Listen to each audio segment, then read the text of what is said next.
They thought it would be funny. My parents, my sister plotting to humiliate me in front of 200 guests. When her dress rips, my sister sneered. Everyone will see what a joke she really is. I stayed silent. I smiled. And I rewrote the script. When the lights turned violet and the cameras flashed, they weren't laughing anymore. The video went viral, their names trended, and the witch they mocked became the woman they couldn't ignore.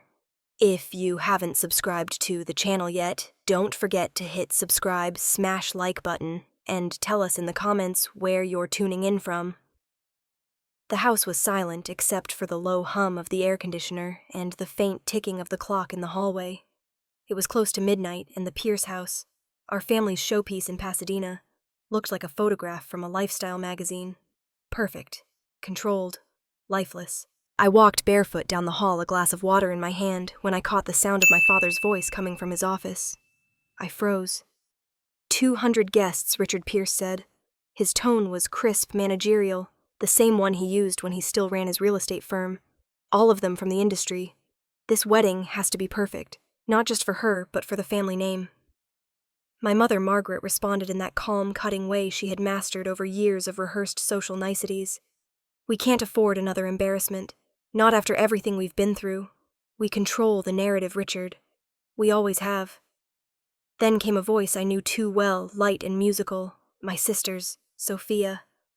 Don't worry, she said, a smile curling in her tone. I've already handled my part. I adjusted her dress myself. Just one little pull and it'll come apart. The underlayer looks like some witchy Halloween costume. Everyone will laugh. A quiet chuckle from my father. Good. Maybe that'll remind her where she really stands in this family. The glass nearly slipped from my hand. I pressed myself against the wall, holding my breath as if the silence might make me invisible. My own family, my parents, my sister, plotting to humiliate me in front of 200 people. It wasn't shock that settled in first. It was clarity, a sharp, cold kind of calm that I hadn't felt since I left this house years ago. I stood there long enough to hear them pour wine and continue discussing the seating arrangements as if my public destruction were a line item on a checklist. When I finally moved, I did it slowly, carefully. Each step back down the hall, deliberate. The chandelier light from the foyer cast fractured reflections on the marble floor. I paused halfway down the staircase, staring at the framed family portraits along the wall, smiling faces that suddenly looked like strangers. They thought I was still the same daughter they could mold silence and showcase. They were wrong. I whispered to myself. I'm not the girl they think they can control. Back in my old bedroom, the same one that hadn't changed since college. I sat on the edge of the bed and exhaled, for the first time in minutes. The house felt smaller than I remembered, like it was closing in. I reached for my phone and scrolled through my contacts until I found Harper Lane. She picked up on the third ring voice, groggy. Mads. It's almost midnight. Are you okay? I swallowed hard. No, I said quietly. But I will be. Her tone sharpened instantly. What happened? I told her everything. The whispers, the plan, the witch costume. By the time I finished, Harper was fully awake. That's twisted, she said. She's your sister. Apparently, I muttered. A beat of silence. Then her voice came through, steady and sure. Okay, you don't need revenge, Mads. You need impact. Let them think they've set the stage. We'll rewrite the ending. I almost smiled. You always did love a challenge. You've got the contacts. I've got the design skills, Harper said. Between the two of us, we can make them choke on their own plan. I felt my heartbeat finally steady. I'll drive up tomorrow. We'll start first thing. Bring the dress, Harper added. And maybe a bottle of champagne. If we're doing this, we're doing it in style. After we hung up, I turned on my laptop. The glow from the screen cut through the darkness like a blade. I opened a blank document and typed at the top Operation Lightfall. I stared at the cursor blinking back at me, my reflection faint on the glass. They want to make me the joke, I typed. I'll make them the audience. The clock struck midnight. Down the hall, I could still hear faint laughter from the study, my mother's brittle giggle, my father's low hum of approval. Sophia's delighted whisper, the laughter of people who believed they were untouchable. I closed my laptop and leaned back in my chair. For the first time in years, I wasn't angry. I was focused. I had built a company from nothing. I had survived worse than their arrogance. And this time I wasn't walking away. Outside, the wind rustled through the lemon trees in the backyard, carrying the faint scent of citrus through the open window. The night was perfectly still, the kind of stillness that comes before a storm.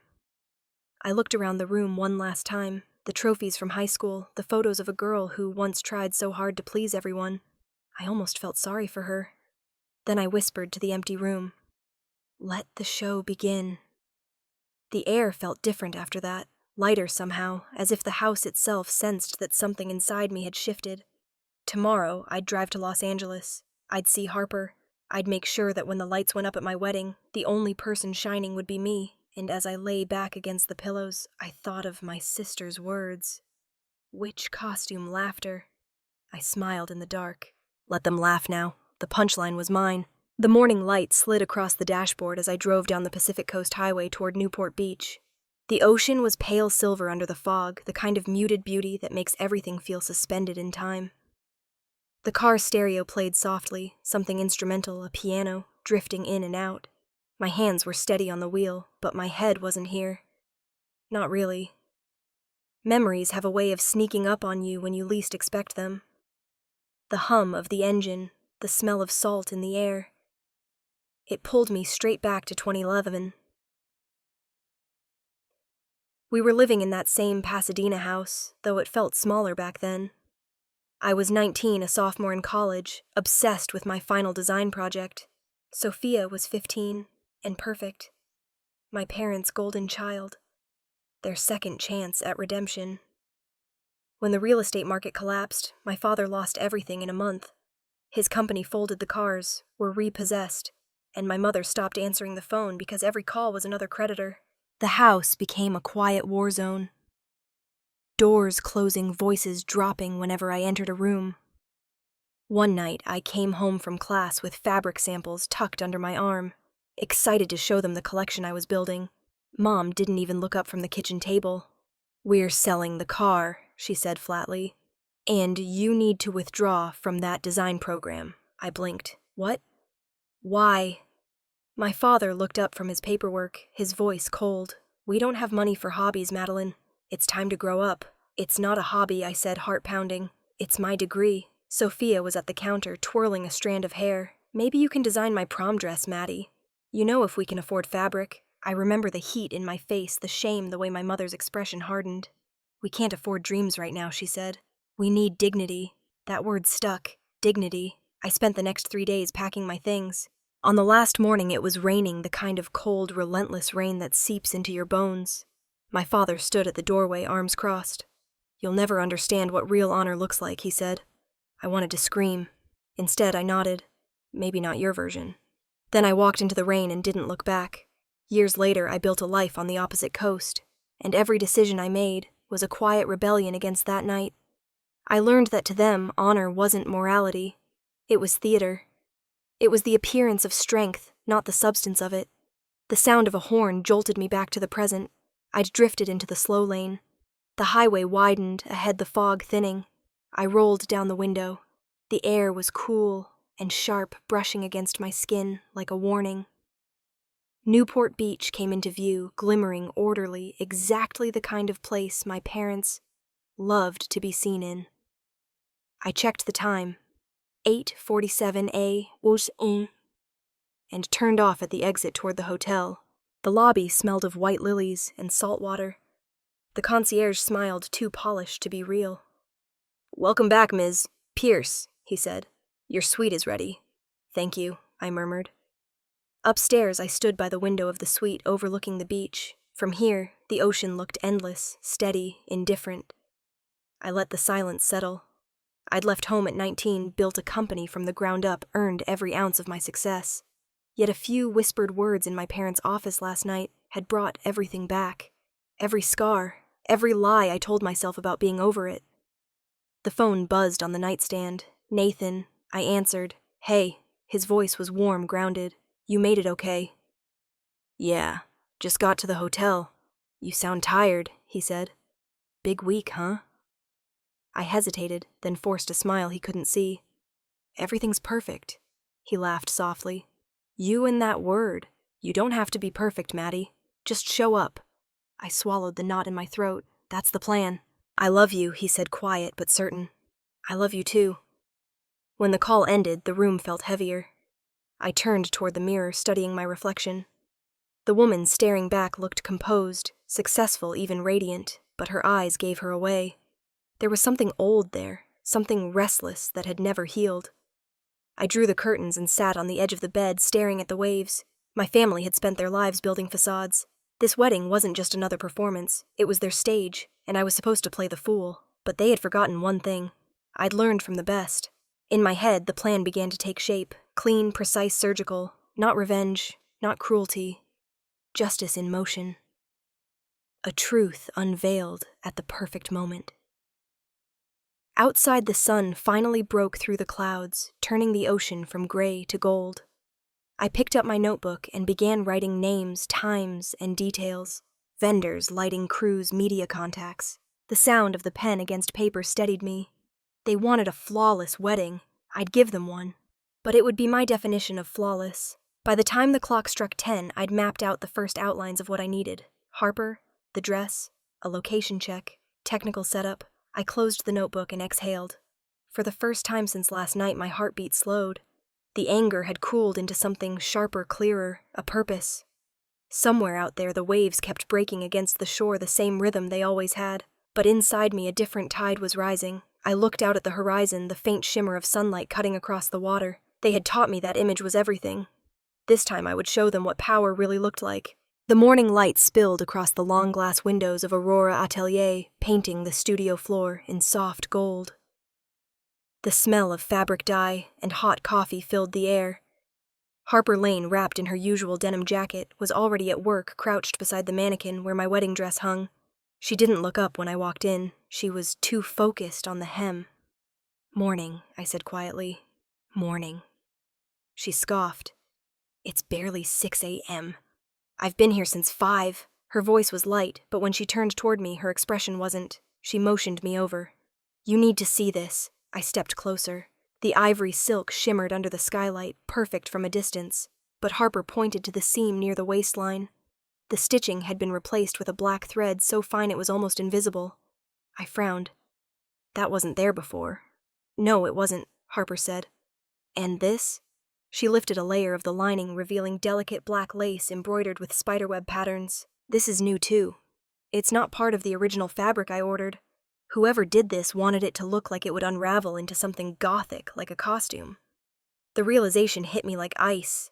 "Sophia! Has to be," Harper said, crossing her arms. She probably thought she was being clever. For a long moment, I just stared at the gown. My chest tightened, not from fear, but from a kind of cold fury. Then something in me shifted. Something sharp and clear. "They want me to look like a witch," I said softly. "Fine. Let's make me a queen instead. A dark queen." Harper's lips curved into a grin. "Now that's the energy I like to hear." She circled the dress, her designer's mind already racing. "We can turn this around. Replace the inner lining with metallic silk, black with a hint of silver. Add amethyst crystal detailing along the bodice. When the outer layer comes off, the lighting will catch the crystals. It'll look intentional, powerful." I nodded slowly. "A transformation, not a mistake." "Exactly." She grabbed her sketchbook and started drawing quick and precise. "Give me 12 hours. We'll need Daniel to handle the lighting cues, and Janelle for security." "I'll call them," I said. Within an hour, the studio buzzed like a command center. Daniel Scott arrived first, a tall man with calm eyes, and the patience of someone who'd seen every kind of production disaster imaginable. He set up his laptop near the back table and began reviewing lighting software. "I can create a timed sequence," he said, typing fast. "If someone interferes with the fabric or movement triggers the sensors, the lights will automatically change hue." "Violet's your color," yes, I said. "Violet. And silver. Nothing too soft. I want it to look like intention." Daniel nodded. "Then we'll sync it with the sound system. I'll have the cues programmed to transition instantly." A few minutes later, Janelle Carter walked in, coffee in one hand, a stack of blueprints in the other. "Sorry I'm late," she said, tossing her coat on the chair. "Traffic was murder." She spread the floor plans across the table. "Here's the layout for the Newport Grand Estate Ballroom. 8 camera placements, small, discreet Wi-Fi encrypted. We'll cover every angle." Harper looked impressed. "You really don't mess around. Not when rich people are plotting petty crimes," Janelle replied dryly. I couldn't help but smile. Let's call it insurance. By noon, the studio felt like a mission zone. Music played softly from the speakers, something instrumental and deliberate. Harper worked on the gown with surgical precision, replacing the tainted thread with silk so fine it caught the light like glass. Daniel adjusted the lighting codes, and Janelle checked security feeds from her laptop. I stood by the window, writing in my notebook. A timeline was forming, each step detailed precise. Sophia pulls the thread. Lights shift to violet. Music cue triggers. Video rolls. For the first time since overhearing the conversation in Pasadena, I felt control return to me. Quiet. Solid. Unshakable. Harper glanced up. You're scaring me. You know that. I looked over, confused. Why? You're too calm, she said. Usually people cry when their family tries to humiliate them. You, on the other hand, are planning a Broadway-level light show. I laughed softly. I guess I'm done crying. I've been training for this my whole life, she smiled. Then let's make them regret underestimating you. By the time the sun began to set, the new design was complete. The dress was breathtaking, a fusion of light and shadow, innocence and power. When Harper turned off the overhead lights and switched on the studio lamps, the crystals caught the glow, reflecting it in tiny bursts like stars. It's perfect, she whispered. It's you. I traced the edge of the silk with my fingertips. It's better than me. It's who I'm becoming. Before leaving, I sent a text to Nathan. Don't come early tomorrow. I have something to take care of. Trust me, he replied within seconds. As long as you're okay. I stared at the message for a long moment before typing back. I will be. Soon. When they left, the studio was quiet again. I stood alone under the skylight, the city outside humming in the distance. I looked at the gown one last time before turning off the lights. They think I'll fall apart, I whispered. They have no idea what I'm capable of. I picked up my notebook, checking the final page. The plan laid out every contingency accounted for. The last line read simply, "When truth shines, let them watch." I closed it, exhaled, and stepped into the fading evening light. I wasn't fine yet, but I would be. When everyone finally saw the truth, Harper's text came through just after midnight. You need to check your email. Now. I was still awake, staring at the city lights outside my hotel window, when I saw the subject line flash across my screen. File access alert. My stomach tightened. I clicked the notification. Someone had downloaded the digital pattern files for my wedding gown from our shared cloud folder. Harper's name popped up on my phone again before I could type a reply.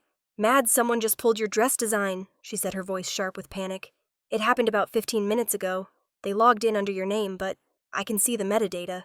It's a duplicate. I pinched the bridge of my nose. Can you trace it? I already called Janelle. She's on it. Minutes later, Janelle's calm voice came through the line. Found it. The IP address is registered in New York. The user is listed as Laura. .cp@nydesign.com. Laura Pierce. The name hit like a stone dropped in water. The ripples went wide deep. Laura and I had been inseparable in college. Two girls who dreamed about making it big in design. Then she'd fallen into Sophia's orbit. Of course, I murmured. Harper hesitated. You think Sophia asked her for a favor? Absolutely. I rubbed my temple, feeling the slow rise of heat behind my eyes. Sophia never does her own dirty work. I could almost picture them together, my sister's sweet smile masking venom, Laura leaning in, eager to please. It wasn't enough for them to ruin my wedding. They wanted to steal the only thing I had kept for myself. The design, the vision, the one thing that represented who I really was. I took a breath and forced my tone steady. All right. We adjust. I want the light sequence changed. If anyone tries to mess with the dress again, I want it to look intentional. Harper exhaled, still tense. You're thinking about that purple to black fade? Yes. And tell Daniel to reprogram the lighting grid. If the sensors detect vibration or movement outside the schedule, every spotlight changes from white to violet. We'll call it phase 2. There was a pause. Then Harper's voice softened. You're sure, Mads, once we trigger that automation, we can't reverse it live? I'm sure. My voice surprised even me. Calm, cold, certain. They'll think they're pulling the strings right up until the color shifts. Then they'll realize the show was never theirs. For a moment, neither of us spoke. I could hear the hum of the machines in her studio, and the wind against my window. The air was electric, like the seconds before a thunderstorm breaks. I'll start coding it tonight, Harper said finally. Try to get some rest. Rest. The word meant nothing now. At sunrise, a notification from Instagram lit up my phone. I didn't follow Sophia, but people from the bridal party did, and they sent screenshots. Her story showed a champagne glass, a caption written in her looping cursive. "Tomorrow's show will be unforgettable." I stared at it, the word show burning itself into my vision. I could almost hear her laugh, echoing down the hall from when we were kids. How it always came before she did something cruel. They wanted me to be afraid. They wanted me to show up trembling, waiting for humiliation. But fear is a currency I stopped spending years ago. When Harper texted me mid-morning, "Lighting reset done," Daniel confirmed the triggers. I drove to the venue to inspect it myself. Newport Grand Estate stood high on the bluff, sunlight spilling through the glass atrium. Workers were setting up chairs, hanging flowers. Everything gleamed polished to perfection. As I stepped onto the marble patio, I spotted a familiar face near the floral arch. Laura Pierce's camera slung around her neck. She wore an all-black outfit, like she was trying to blend in with the crew. She noticed me, froze for a half-second, then smiled too wide. "Maddie." "Wow, it's been forever. Sophia asked me to shoot some behind-the-scenes stuff for her brand collab. I hope that's okay." Her voice was sugar, her eyes evasive. I kept my tone polite. "Of course, Laura. I'm sure you'll capture something unforgettable." Her smile flickered, but she recovered quickly. "You look incredible, by the way. Really glowing." "Thank you," I said, matching her false warmth. "Just make sure you get a good angle when the lights change." She blinked. "The lights?" I didn't answer. I just walked past her toward the ballroom heels clicking against the stone. Behind me, I could feel her watching uneasy now, like she'd glimpsed something she couldn't explain. Inside, I met with the event manager and walked the perimeter of the main hall. The chandeliers were fitted with programmable LEDs. Daniel's crew was already setting up the sensors. The air smelled of roses and sea salt. Harper arrived an hour later, hair up in a messy bun, dark circles under her eyes. "The code's solid," she said. "If Sophia or her little helper tries anything, we'll flip it automatically." "Good." I turned toward the stage. "Let's make sure the speakers can handle the music cue." She gave me a look, half admiration, half concern. "You really don't get nervous, do you?" I smiled faintly. I just learned to stand in the storm without closing my eyes. We finished our checks by sunset. The crew packed up the estate, emptied out, and the sky turned that bruised shade of purple that looks almost unreal. I stood alone for a while in the courtyard, the ocean wind whipping through my hair, the scent of salt thick in the air. From somewhere down the coast, fireworks were going off. A wedding rehearsal maybe, or someone else celebrating. The sound carried over the waves, low and distant. I tilted my head back, looking up at the first stars, piercing through the dusk. Tomorrow they would come for me, smiling, pretending, waiting for my downfall. They didn't know they were walking into a stage built on their own arrogance. The wind picked up colder now. My hair whipped across my face, and I whispered into the empty air, "Let's play." The sky above the estate glowed faintly violet, the same hue I had chosen for the lighting sequence. The color looked almost prophetic, stretching across the horizon. Tomorrow, I thought, the real show begins. The city outside my hotel window was a blur of lights. Silver highways, palm trees, bending in the ocean wind, and the hum of Newport Beach nightlife below. I'd spent most of the evening reviewing files, double-checking the security setup for tomorrow. Every camera feed, every lighting sequence, every backup was in place. Still, I couldn't shake the restless feeling in my chest. A soft knock broke the silence. I glanced at the clock, 9:48 p.m. No one was supposed to be here. When I opened the door, a small figure stood in the hallway, wrapped in a light blue cardigan. Her hair, silver white and perfectly pinned, glowed in the hallway light. "Grandma." I breathed. Grace Wallace smiled, that kind of tired, gentle smile that always made me feel like the world wasn't as hard as it looked. "You weren't answering your phone," she said. I figured I'd come up myself. I hugged her before she could say anything else. She felt even smaller than I remembered her frame, delicate, but her grip steady. "Come in," I said, guiding her inside. "You didn't have to make the trip this late." "I couldn't sleep," she said simply. "Big day tomorrow." She sat on the couch, her eyes roaming around the room, half pride, half worry. Then she reached into her purse and pulled out a worn ivory envelope creased from time. "I've been meaning to give this back to you," she said. I took it, confused, and opened the flap. Inside was a check dated nearly a decade ago, $15,000. The ink had faded, but her signature was still there, Grace Wallace. "You sent this to me when I started the company," I said quietly. "You told me to cash it only if I really believed I could make something of myself." "I did," she said, eyes twinkling. "You made something out of everything they tried to take from you." Emotion gathered at the base of my throat. "You believed in me when no one else did." "I still do," she said. "Even tonight." I hesitated, then told her everything. The overheard conversation, the plan to humiliate me. Sophia's sabotage. Every detail spilled out. The laughter, the cruelty, the way my own parents had joined in.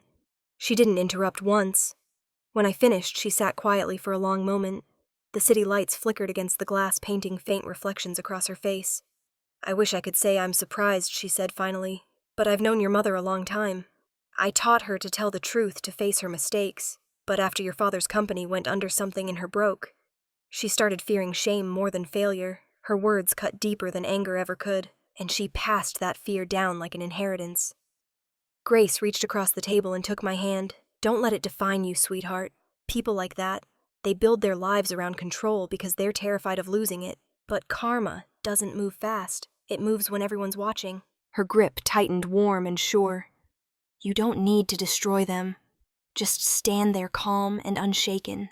That's enough." I felt tears sting behind my eyes. "I'm not doing this to hurt them. I just want them to see who I really am. And you will," she said. "Because you already do."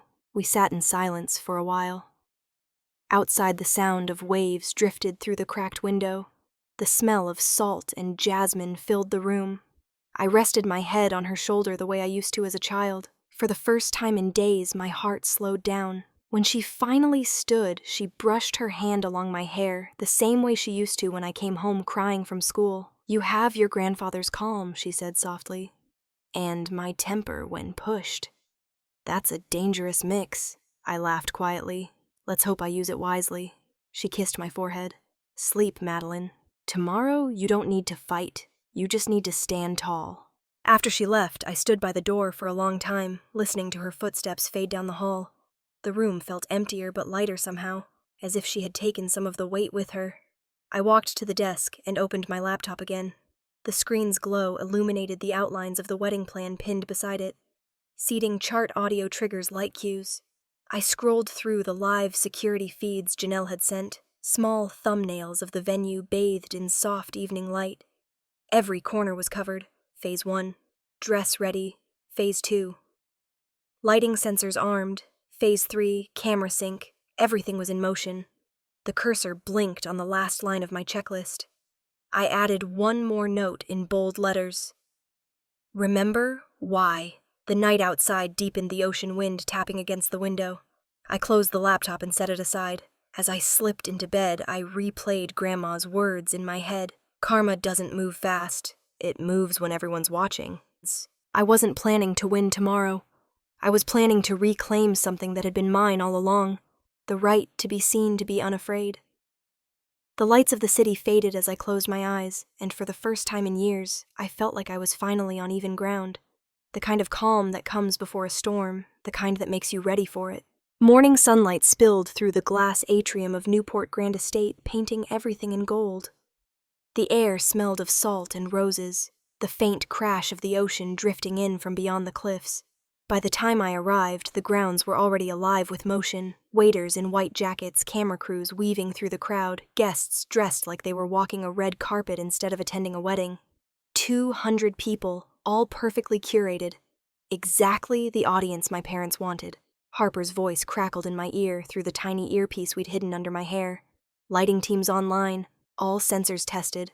Everything's working. I smiled faintly. Good, let's make it a beautiful day. Inside, the ballroom shimmered. White tablecloths, crystal chandeliers, flower arrangements taller than most people. I could see the reflection of the ocean in every window, a reminder that beneath all this glass and beauty, there was still something wild. Sophia was already in the main hall, dressed in soft pink satin, her hair perfectly styled. Smiling that effortless social smile that fooled everyone. I watched from a distance as she leaned toward my mother, whispering something that made them both laugh quietly. She has no idea what's coming. Sophia said loud enough for a nearby guest to hear. Margaret smiled, the kind of tight, rehearsed smile that never reached her eyes. "Remember, darling," she said, "we're protecting the family's dignity." Their words floated through the room like perfume, sweet on the surface, toxic underneath. My father moved briskly across the terrace, directing the catering staff, oblivious to the fact that Pierce Strategy Group's event division was footing the bill for every champagne glass and chandelier. His empire may have fallen years ago, but he still carried himself like a man in charge. When Nathan and I arrived at the entrance, every conversation seemed to pause for half a second. Heads turned. Cameras flashed. He squeezed my hand. "Ready." More than ever, I said. The gown fit perfectly. Harper had outdone herself, layers of silk that floated when I moved the neckline structured, but soft. To anyone watching, it was a classic wedding dress. Only Harper and I knew what hid beneath the ivory folds. The dark shimmer of the underlayer, the quiet defiance sewn into every stitch. As we walked toward the ceremony space, I could feel eyes following me. Guests whispered, some kind, some curious. I didn't flinch. The old me would have worried about every look, every angle, every expectation. Not today. Behind the archway, Harper gave a quick nod. "All systems are green," she said through the earpiece. "If they pull, the lights will flip instantly. No delay." "Perfect," I said softly. The ceremony began right on schedule. The officiant's voice carried over the sea breeze. I barely heard the words. All I could focus on was the pulse in my wrist, the slow beat that matched the rhythm of the tide below. Across the aisle, I caught Sophia's eye. She smiled, too wide, too sweet, and gave me a tiny wave. I could almost see the satisfaction in her expression, like a cat waiting to pounce. I turned my attention to Nathan. His face was calm, full of warmth, completely unaware of the storm brewing around us. When he looked at me, it felt like the rest of the room faded away. For a fleeting moment, I wondered what it would be like to have a family that celebrated this day with love instead of rivalry. The thought hurt more than I expected. The officiant asked Nathan to read his vows. His voice trembled slightly at first, then grew steady. "You taught me that strength isn't loud," he said. "It's steady. It's kind. It's standing tall, even when the people closest to you try to break you." My throat tightened. He didn't know how close those words hit. Then it was my turn. I started to speak, but from the corner of my eye I saw movement. Sophia rising from her chair, a microphone in her hand. "Before my sister finishes," she said brightly, "I'd love to share something special." A ripple of laughter moved through the crowd. The videographers turned their lenses toward her. My mother smiled proudly from her seat. Nathan's hand tightened on mine. I leaned close and whispered, "It's okay." He frowned, uncertain, but let go. Sophia walked to the center of the aisle, turning to the guests. "As many of you know, my sister has always had a flair for the dramatic," she began. "So I thought, why not add a little surprise of my own?" People chuckled politely. My pulse slowed, not quickened. Calm washed over me. She glanced at me with a smirk. "You look perfect, Maddie." "Just wait until you see the magic touch," I added. Harper's voice whispered through the earpiece. "She's going for it." Sophia bent slightly, pretending to fix the hem of my gown. I watched her fingers find the concealed thread, the one she thought would unravel everything. In that split-second time, seemed to stretch thin. I remembered every moment that had brought me here. The rain-soaked night I left home, the years of silence, the endless struggle to prove I was more than the family's discarded daughter. Sophia's hand tugged lightly. I heard the faint sound of thread snapping. The fabric shifted. A collective gasp rippled through the crowd. Nathan's hand found mine again. I didn't move. The lights flickered once, then shifted. White to violet, soft to electric. A shimmer of silver and deep purple danced across the room.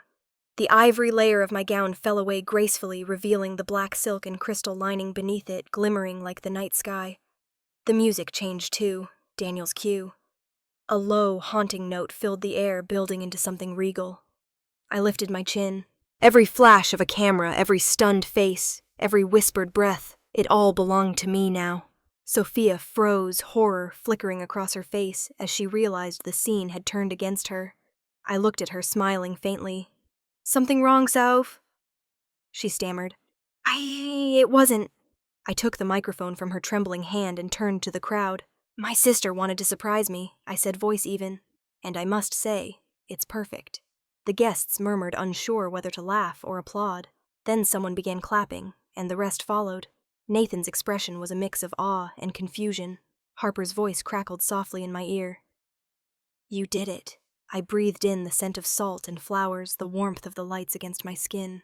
For the first time in years, I didn't feel small. The storm had broken, and I was still standing.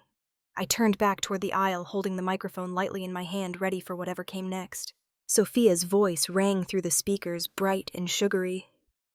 A little surprise for our beautiful bride, she said, her tone dripping with sweetness, but her eyes found mine. Sharp, triumphant. I knew that look. I'd seen it since we were children. Every time she won a contest, every time our parents praised her over me, it was the look of someone certain she'd already won. She stepped closer, the microphone still in one hand, pretending to adjust the edge of my gown. Her perfume, something floral and expensive, clung to the air. Her fingers brushed my hip, then found the tiny thread she'd hidden days ago. A faint tug, a soft ripping sound. Gasps rippled through the audience. For half a second, the world seemed to stop. The silk outer layer of my gown slid away from my shoulders like a waterfall, pooling gracefully at my feet. I could feel the cool air against the darker fabric underneath. Then the lights shifted. The room transformed. The golden glow of the chandeliers melted into deep violet, then midnight blue. The music. Daniel's cue changed from soft piano to a haunting cinematic chord that filled the entire space. The black silk of the inner gown shimmered under the lights, tiny crystals catching every flicker, turning the dress into a living galaxy. The collective gasp from 200 guests echoed like the rush of a wave. Harper's calm voice murmured through the earpiece. Spotlight, now. A single beam of light landed on me. For the first time in my life, I didn't shrink from it. I stepped into it. The silence stretched long enough for me to hear the hum of the sea outside. I looked around slowly, meeting their stunned faces, people who had come expecting a spectacle of humiliation, and were now watching something they didn't understand. I took the microphone from Sophia's hand, my voice even. Well, I said, smiling slightly. It seems someone went to great lengths to make sure I had a grand entrance. A nervous laugh rippled through the guests, unsure whether to react. Sophia's face had gone pale, her hands trembling around the fabric she still held. But if someone planned to turn me into a witch tonight, I continued, my tone measured and warm. They must have forgotten one thing. Witches know how to use magic. A low murmur swept through the crowd. I felt it, the shift, the realization settling over them like a tide. My mother lowered her head, her face frozen in shock. My father looked like he was trying to piece together how the narrative had flipped in seconds. Sophia's smile faltered completely. Maddie, she stammered, this wasn't supposed to. I raised a hand. Don't, I said softly. You've done enough. Nathan stepped forward from behind me, slipping his hand into mine. His palm was warm, steady. He leaned close enough that only I could hear. You just made the whole world stop. I turned to him, my voice low. I didn't need magic, Nathan. I just needed to remember who I am. His eyes glistened. And who's that? The woman they thought they could break, I said, but didn't. A single clap broke the silence. I turned toward the sound. It came from a guest in the back row, an older woman in a gold shawl. Then another joined in, and another. The applause built slowly at first, uncertain, then erupted loud and unrestrained. The noise filled every corner of the room. Cameras flashed. People rose from their seats, applauding, cheering, even whistling. Sophia stumbled backward, eyes wide, her expression twisting between fury and disbelief. I watched her turn on her heel and hurry down the side aisle toward the back of the hall, her pink dress vanishing into the blur of movement. My mother didn't follow. She sat perfectly still, staring at the ground. I turned back to the crowd, offering a small, graceful nod. Thank you, I said, my voice carrying just enough to be heard over the noise. Now, shall we continue with the ceremony? The laughter that followed wasn't mocking. It was light, admiring, full of release. The tension that had suffocated the room only minutes ago lifted. As the applause faded, the officiant cleared his throat awkwardly, and tried to regain order. Nathan chuckled beside me, whispering, "You've officially made history." I squeezed his hand. "Let's finish this." The vows resumed. The ocean glimmered behind us through the glass waves breaking in slow rhythm. The violet light softened into gold again, bathing everything in calm. But beneath that peace, I could feel it. The storm that hadn't passed yet only changed direction. Harper caught my eye from the back corner, giving a small, triumphant nod. The plan had worked flawlessly. But I knew there was still one more step. The truth hadn't fully surfaced yet. The video, the recording, it was all cued, waiting. I looked out at the crowd again, their faces glowing under the lights. For once, I didn't see judgment or expectation. I saw respect, curiosity, a spark of something close to awe. When I glanced down at the remains of the white silk pooled at my feet, I felt a strange sense of closure. The perfect image they'd tried to wrap me in was gone, and what was left was real. Unapologetic, imperfect, alive. The officiant announced the next part of the ceremony. My mother still hadn't moved. My father had disappeared entirely. Somewhere behind the stage, Sophia was probably screaming into her phone. I let my gaze drift toward the sea. The reflection of the lights rippled across the water, purple fading into silver. For the first time that day, I allowed myself to breathe. The guests began to rise from their seats, shifting for the next segment of the event. Nathan kissed my cheek, the applause still echoing faintly around us. "You okay?" he whispered. "Better than okay," I said, my voice calm and certain. "Now it's time they see everything." He looked at me, puzzled, but I only smiled. Because I knew what came next. The curtain had lifted, but the real performance hadn't even begun. Harper caught my eye from across the room and gave the smallest nod. It was time. I exhaled slowly, my pulse steady, and gave her a subtle tilt of my chin. She turned toward Daniel near the sound booth, her hand cutting through the air like a silent signal. The chandeliers dimmed. A faint mechanical click sounded behind me as the LED wall flickered to life. The crowd's chatter fell into a hush. The violet glow faded to black, and for a second the only sound in the ballroom was the hum of the ocean outside. Then came my father's voice. 200 people, Richard Pierce said, his tone clipped businesslike. 200 people will finally see that girl for what she is, a failure dressed in silk. A murmur rippled through the crowd. My stomach twisted, but I didn't move. Next came my mother's voice, cool and precise. "We have to remind her who's really in control. She's gotten arrogant, Richard. It's time someone humbled her." And then Sophia's laughter. Sharp, bright, cruel. "When that dress rips, she won't even be able to lift her head. She'll be the joke of the night." The sound hit me like ice. Around the room, people shifted in their seats, stunned. A few whispered, their voices breaking through the silence. "Oh my God," someone gasped. "Is this real?" another whispered. I stood at the center of it all, motionless, the black gown shimmering under the dim light like armor. My heart pounded, but my face stayed calm. I didn't need to speak. The recording spoke for itself. A man near the front, an editor from the Herald if I remembered right, leaned toward his companion. This was a setup, he said under his breath, but loud enough for others to hear. They tried to humiliate her. Sophia's voice played again, laughing. "She's too stupid to see it coming." That was when Harper faded the volume down, and the screen froze on a single, still image, the family's coat of arms, Pierce etched in gold. It glimmered for a moment before fading to black. The silence that followed was deafening. Nathan stepped forward, his voice low but cutting through the still air. "No one here should ever mistake humiliation for control," he said. "And no one can make her feel ashamed for something she never did wrong." Someone started clapping. A single, hesitant clap that broke the stillness. Then another, and another.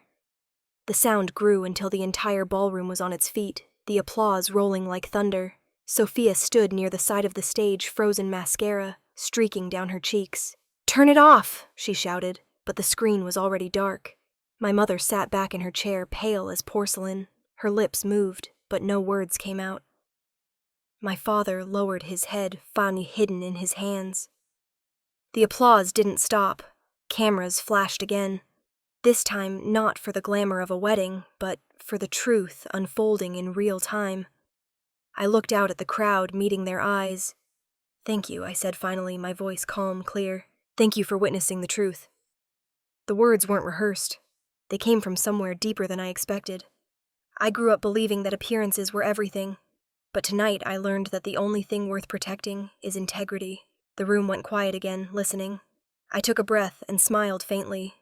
This wasn't about revenge. It was about honesty. And tonight, the light belongs to it. I handed the microphone back to the officiant, who looked at me with something like awe.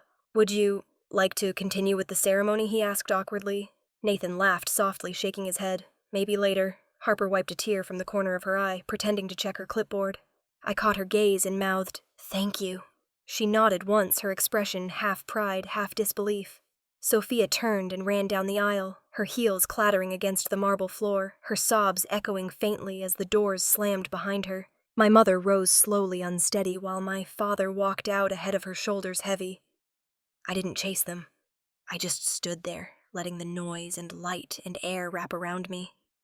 The applause softened into murmurs again. Guests approached carefully, unsure what to say.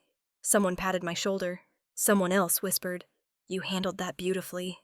Nathan came up beside me, resting his hand against my back. "You okay?" "I'm fine," I said quietly. "For the first time in a long time." He smiled and brushed a strand of hair from my face. "You deserve better than what they tried to do to you." I looked at the black fabric of my gown, the crystals catching the light like tiny stars. "They tried to strip me of dignity," I said. "Instead, they reminded me I already had it." Harper approached, lowering her headset around her neck. "Everything's archived," she said under her breath. "Video, audio, full documentation. If they try to twist the story, we have the truth." "Good," I said. "Let the truth stand on its own." She smiled faintly. "You just turned a wedding into a masterclass in karma." As the guests began to drift toward the exits, the staff moved quietly around the edges of the room, clearing champagne glasses and resetting lights. The violet hue faded back to warm gold, leaving the space almost serene again. The ocean beyond the glass shimmered under the moonlight. I could see my reflection in the window. Stronger, steadier, not the woman who'd walked into that house a week ago. I turned to Nathan. "Let's go home," I said softly. He nodded, wrapping his arm around my shoulders as we stepped off the stage. Behind us, the last few guests were still talking, still buzzing. The story was already spreading. By the time we reached the doors, I knew it had left this room and begun moving through the world alive, unstoppable. And as the cool night air met my skin, I realized I hadn't won anything. I had simply stopped losing. 3 days later, my face was everywhere. The video titled "The Witch Bride Turned Queen" had hit 10 million views by sunrise. Every outlet, from People to BuzzFeed, ran their own version of the story. Screenshots of the moment the lights turned purple, headlines like "Humiliation," "Backfires CEO Turns Family's Trap into Triumph." On Twitter and TikTok, the hashtag #KarmaStruckBack trended for 48 hours straight. Even LinkedIn had think pieces about emotional intelligence under pressure. I sat in my office on the 37th floor of Pierce Strategy Group in San Francisco, watching the chaos unfold on my phone. Outside, the bay shimmered under the fog, steady and indifferent. Inside, my notifications blinked like strobe lights. Harper texted me a meme of myself under the caption, "When the witch owns the castle." I couldn't help but laugh. Janelle followed with a screenshot of our website analytics. "You just drove a 400% spike in engagement," she wrote. "Congrats, boss witch." Then the phone on my desk rang. I recognized the number. New York area code. "Ms. Pierce," a polished voice said. "This is Olivia Grant from Real Women Unfiltered. You've probably seen our emails, but I wanted to ask directly. Would you consider an interview? The country's been talking about you nonstop." I paused. "You want me to comment? I want you to tell your story." Olivia said, "In your own words. We're not after scandal. We're after truth." I looked out the window. The city below was alive, full of sound and movement, but from up here it felt distant. "Not to defend myself," I said finally. "Just to tell what happened." "Exactly," she said. "We film tomorrow morning in Los Angeles. We'll handle everything." After we hung up, I sat for a while staring at the skyline. Somewhere out there, my parents were watching the same headlines, maybe pretending none of it was real. but the silence coming from their phones said otherwise. By the next day, I was sitting under the soft white lights of a television studio. The set was sleek. Glass table neutral tones, and Olivia Grant across from me in a navy dress, her posture poised but kind. She smiled as the cameras rolled. Madeline Pierce, she began. Or should I say, the witch bride who turned her curse into a crown. How does it feel knowing millions of people have watched your story? I smiled lightly. Surreal. And ironic, considering I didn't plan for any of it to be public. Olivia tilted her head. A lot of viewers called it the most satisfying moment they've seen all year. Some are calling you an icon of revenge. Revenge? I repeated, shaking my head. That's not what it was. I didn't want to humiliate anyone. I just wanted to be respected. You turned an attempt to shame you into a message of power, she said. How I looked straight into the camera. By standing still, I said, women don't need to yell to be heard. Sometimes standing up quietly speaks louder than screaming. The studio went silent for a moment. Olivia nodded slowly. That line right there, that's going to live online forever. After the interview, the producers played back a few clips. My words sounded calmer than I remembered, almost detached. But under the calm was something solid like steel. By the time I landed back in San Francisco that night, the episode had already aired. Comments poured in. She didn't fight dirty. She fought smart. This woman redefined grace under fire. #karma struck back. Even Harper called me laughing. Do you realize you've become a brand? We should trademark that hashtag. Please don't, I said, smiling. Let the universe keep it. But the universe was already delivering. Within 48 hours, the firm's biggest account doubled their contract. Investors who had ghosted me months earlier were suddenly reconsidering new opportunities. The company's valuation climbed overnight, the stock in my private equity division spiking for the first time in a year. I didn't post or respond to the headlines. I didn't need to. The silence was more powerful than anything I could have written. Meanwhile, the fallout began. My father was removed from the Pasadena Business Council after leaked recordings confirmed his voice in the video. Their statement was brief. Mr. Pierce's conduct does not align with our ethical standards. My mother was uninvited from a charity gala she'd chaired for years. Social media called her the woman who taught her daughter shame. And Sophia, my brilliant image-obsessed sister, lost every brand deal she had.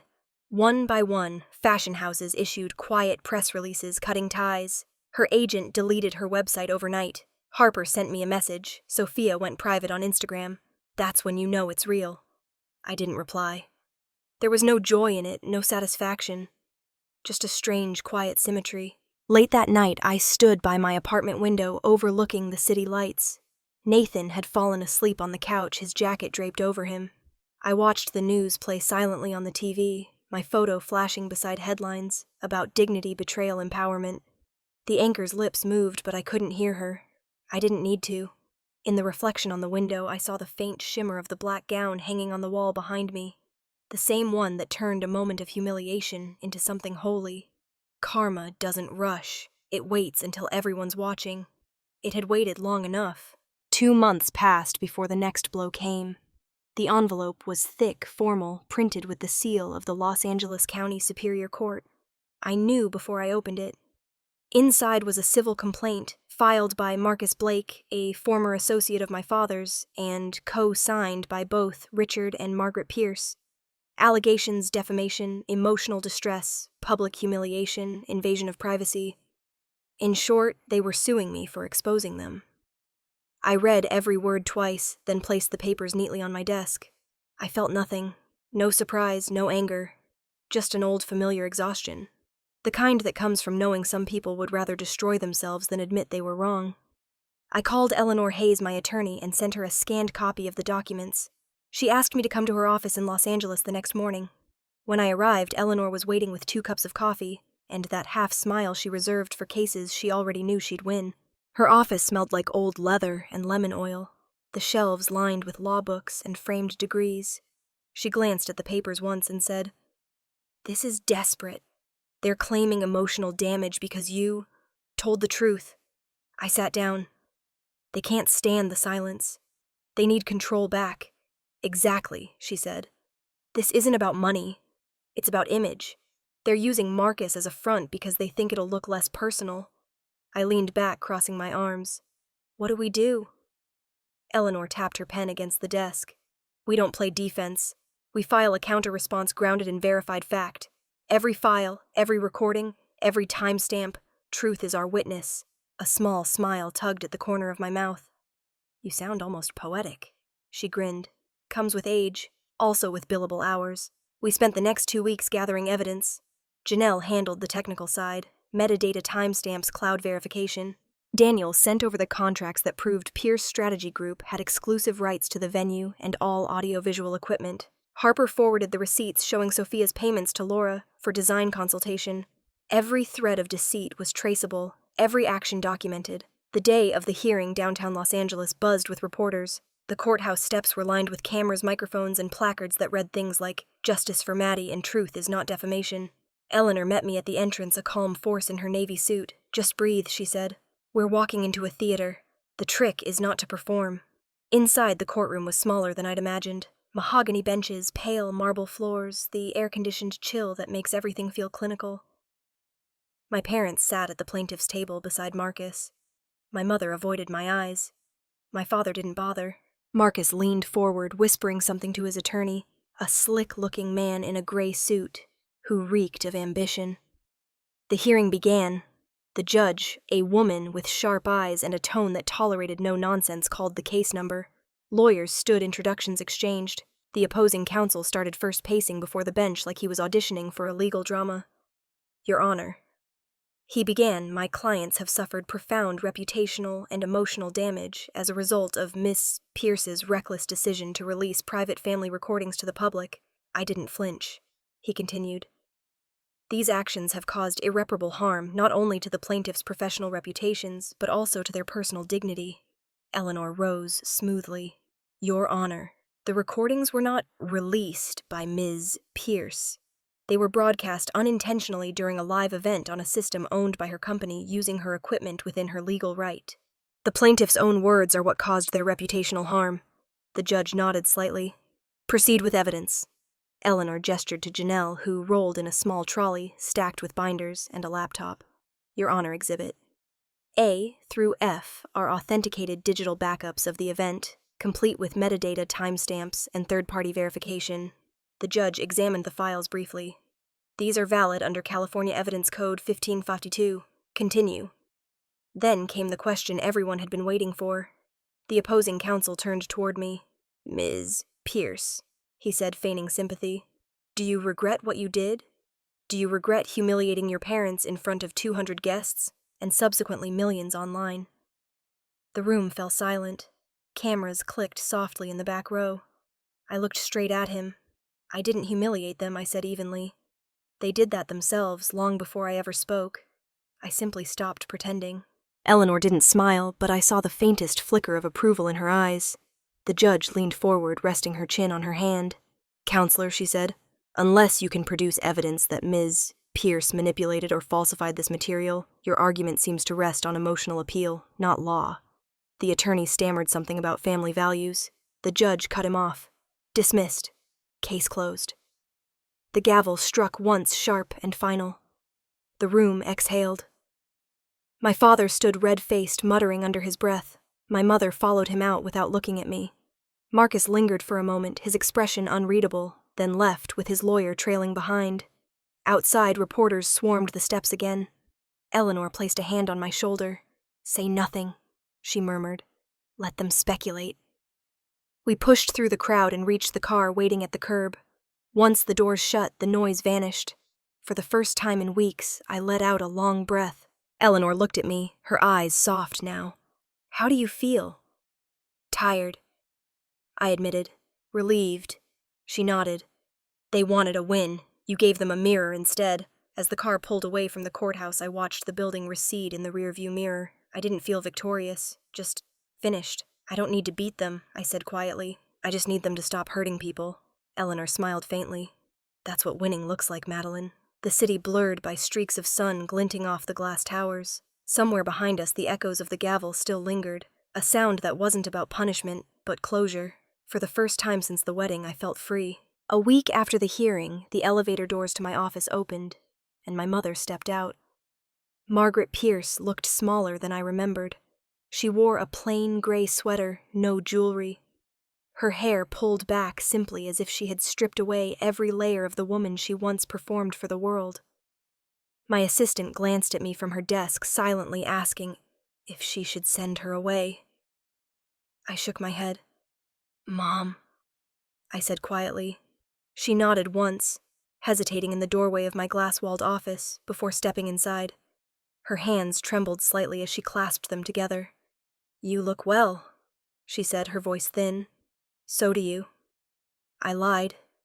She looked around the room, taking in the framed photos of my team, the awards, the skyline of San Francisco, visible through the floor-to-ceiling windows. There was pride in her eyes for a moment, quickly replaced by shame. "I didn't come to talk about the lawsuit," she said, "or the wedding, or any of that." I waited. She took a breath, her shoulders shaking as she exhaled. "I didn't expect you to forgive me. I don't even think I deserve it. I just wanted you to know. I've been afraid for so long." Her voice broke, but she kept going. "I made fear my compass. I turned image into religion, and I worshipped it. I taught your sister to do the same. And you," she paused, her eyes wet now, "you were the only one who refused to kneel." The silence in the room felt alive, like it had its own heartbeat. I folded my hands together on the desk and studied her face. The lines deeper, the eyes softer. She looked human for the first time in years. "I don't hate you," I said finally, "but you need to live with what you created. You taught us to keep quiet when things hurt. That kind of silence doesn't protect anyone. It just buries them." Her lip trembled. "I know," she whispered. "And I'm sorry." The words hung there fragile and strange, like something she hadn't said out loud in decades. She turned to leave, but then stopped, her hand on the glass door. "You were right," she said softly, "about everything." When the door closed behind her, I sat for a long time, staring at the empty chair across from me. The sun was dipping low over the bay, painting everything gold. For years I'd imagined this moment and how it might feel.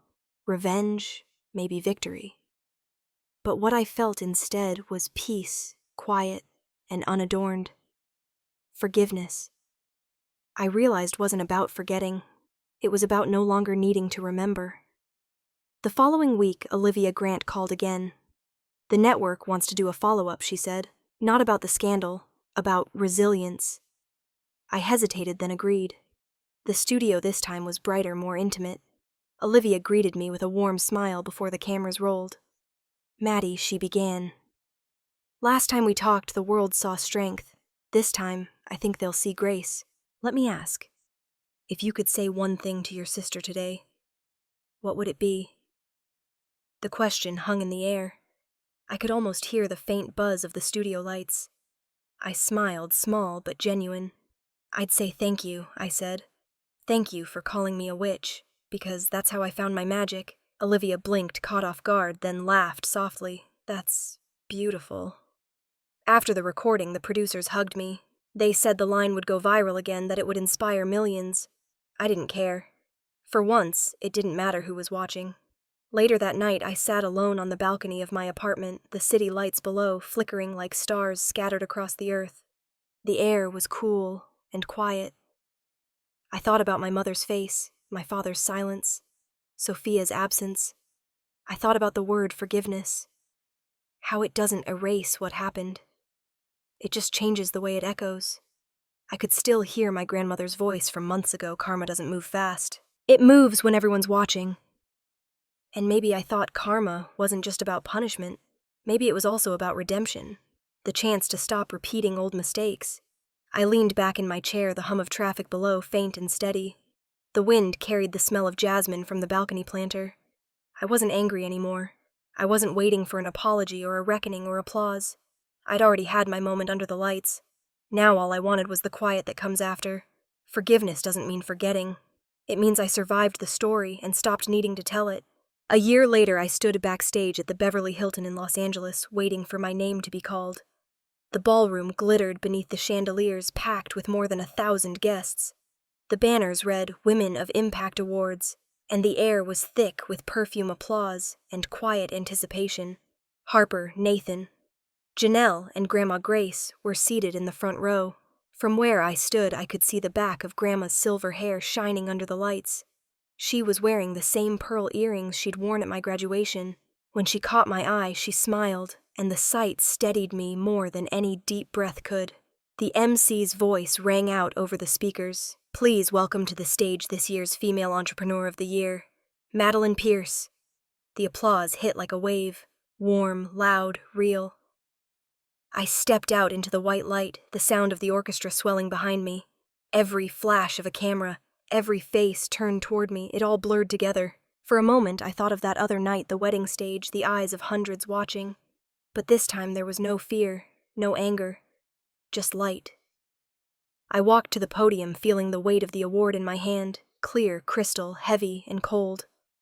When I reached the microphone, the applause softened, and the room fell still. I looked out at the crowd and smiled. 1 week before my wedding, I began. I overheard my parents and my sister planning to humiliate me in front of 200 guests. A ripple of surprise moved through the audience. They called me a witch, I said. They wanted me to break, but witches, they know how to use light of their own. A few quiet gasps, a few nods from women who understood more than they'd ever admit aloud. I didn't fight them, I continued. I didn't argue. I didn't shout. I just stood there, exactly as I was, and somehow that was enough. I paused, taking a breath. The orchestra played a soft chord under my voice. I didn't do any of it to seek revenge. I did it because I wanted to live in truth. I wanted to stand in my own light. Even when others tried to dim it, my gaze found Grandma again. She wiped a tear from her cheek, her smile trembling. Nathan reached over and took her hand. I used to think strength meant fighting back, I said, but it doesn't. Sometimes it just means surviving without losing yourself. A few people rose to their feet, then more followed, until the whole room was standing. The applause came again louder, rising like thunder. I didn't cry. I just smiled, feeling the sound move through me. When it quieted, I leaned closer to the microphone and said, I didn't seek to humiliate anyone. I didn't need to. The truth did that for me. All I did was keep standing until it showed itself. I looked down at the award in my hands. I don't believe in revenge, I said softly. I believe in reflection. I believe that eventually everyone has to look into the light they tried to block. And when that happens, well, karma takes care of the rest. The audience rose again. I heard Harper cheer loudly from the front row. Janelle was crying, wiping her eyes with a napkin. Even Nathan, who rarely showed emotion in public, stood with his arms crossed, smiling in quiet pride. After the ceremony, backstage felt like a blur of congratulations, flashbulbs, and laughter. Reporters called out questions, but I only answered one. What do you hope people remember from your story? Someone asked. I smiled. That you don't have to fight to be seen. Sometimes you just have to shine. Later that night, the ballroom was empty. The lights dimmed, the orchestra gone. I found Grandma sitting alone near the stage, her cane resting beside her. She looked up at me and said, Your mother called. She watched from home. My heart skipped. She did. She said you looked beautiful. For a moment, I didn't know what to say. Then I sat beside her. That's enough, I whispered. We sat there in the quiet glow of the empty hall, the crystal award between us catching the faint light. I thought about the girl who once packed her things in the rain, about the woman who stood in a black gown under violet lights, about the family that had taught her fear. And I thought about this moment. Still calm, whole. If someone had told me years ago that I'd find peace not through vengeance, but through grace, I would have laughed. But standing there beside my grandmother, I understood. Peace isn't the absence of pain, it's knowing it no longer owns you. As we walked toward the exit, I turned back once, looking at the empty stage. The light from above glowed faintly against the podium, soft and white. If anyone ever made you feel small, I thought remember this light always belongs to the ones who stand tall. And if you've ever heard a story like mine, share it. Remind someone that justice doesn't need to rush. It just needs to arrive at the right time.